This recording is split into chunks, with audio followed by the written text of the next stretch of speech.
Siamo in un tratto di pista ciclabile che sormonta l'argine dell'Agno in località Tomasoni di Spagnago, dove la furia dell'acqua, la piena eccezionale di giovedì scorso, dovuta alla bomba d'acqua che ha colpito tutta la valle, ha divelto completamente l'argine, trascinando con sé la pista ciclabile.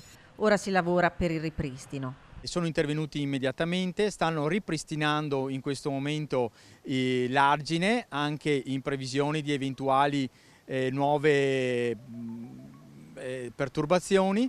E il mio territorio è un territorio che è martoriato da quasi una quindicina di frane tra pubbliche e private, cantine sott'acqua, mobili distrutti, garage altrettanto.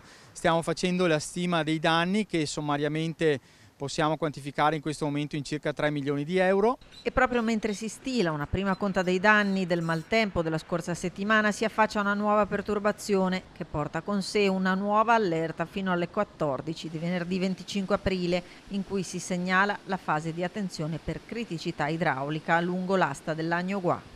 Sul territorio è presente il Genio Civile, come alle mie spalle, è presente anche Alta Pianura Veneta per liberare le reti idriche secondarie, valli e ruscelli che confluiscono nell'Agno, e questa è una situazione ovviamente emergenziale. Si interverrà in questo momento in somma urgenza, in attesa speriamo che il Consiglio dei Ministri si esprima nello stato di calamità.